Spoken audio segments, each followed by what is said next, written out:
සුබ දවසක් සියලු දෙනාට.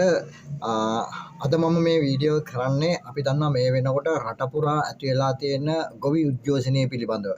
මේක සහෝදරවරුනි, මේක කුෂ්කාර්මික රටක්. මේ කුෂ්කර්මාන්තය දියුණු කරන්න නැතුව රටේ මොන සංවර්ධනය කළත් මොන දේ කළත් මහත්වයේ යන්න බෑ. මේක මේ පවතින කිසිම රජයක් තේරුම් ගන්නේ නැහැ. මම හිතන්නේ විශේෂයෙන් මේ ආණ්ඩුව අනුකුමාර දිසානායක ජනාධිපතිවරයා ඇතුළු මේ ආණ්ඩුව විශේෂයෙන් ගණන් ගන්නේ නැහැ. මේ වෙනකොට අපි දන්නවා මින්නේරියෙන් ආරම්භුණු ගොවි උද්ඝෝෂණය මින්නේරිය ඊට පස්සේ අරණගන්විල කන්තලේ අම්පාරේ මේ වෙනකොට ගොවි සංවිධාන 60කට වැඩි පිරිසක් මේ දෙයට සහභාගී වෙලා උද්ඝෝෂණය කරනවා. ඒ නිසා මේක වෛරසයක්සේ දිගටම පැතිරෙනවා. ඒට ඉස්සෙල්ලා යුතුයකමක් තියෙනවා, වගකීමක් තියෙනවා මේ පාලකයන්ගේ මේකට යම් හෝ පිළියමක් යොදන්න. එතකොට මේ පිළියම තමයි සහෝදරුනි අපි දන්න තරමින් කුෂ්කාර්මික රටක් නිසා කුෂ්කර්මාන්තයට අදාළ ඒ කුෂ්කාර්මික උපකරණ අඩු කරන්න ඕනේ. පොහොර ටික සහනාධාරයක් වශයෙන් දෙන්න ඕනේ, සල්ලි නෙමෙයි.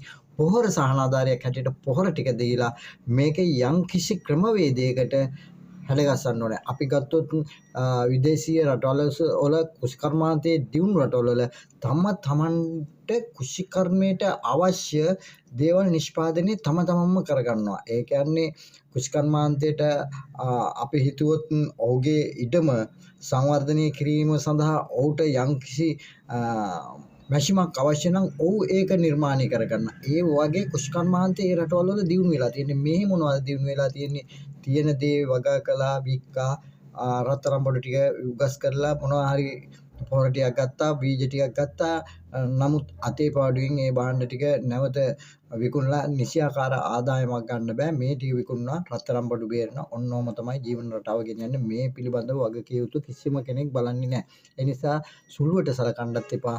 මේ ආරම්භී ගොවි අරගලයේ විශාල වශයෙන් හානි කරන්නට පුළුවන් රටට සහ ආණ්ඩුවට. ඒ නිසා ආණ්ඩුවේ බලධාරීනි මේකට නිසියාකාර පිළියමක් යොදන්න කියලා අද මම තමුන්නාන්සේලාට ප්‍රකාශ කරන. හොඳට මතක තියාගන්න, මේක නැති වුණොත් මේක වෛරසයක්සේ පැතිරිලා ඔබටලාට සිද්ධ වීමට යන අනතුර වැඩි. ඒ නිසා අනතුර වළක්වා ගන්න නම් කුෂ්කර්මය දියුණු කරලා කුෂ්කර්මාන්තයේ නියලි ගොවියන්ට සාධාරණයක් ඉෂ්ට කරන්න කියන එක තමයි මගේ ප්‍රධාන ඉල්ලීම. ජය වේවා.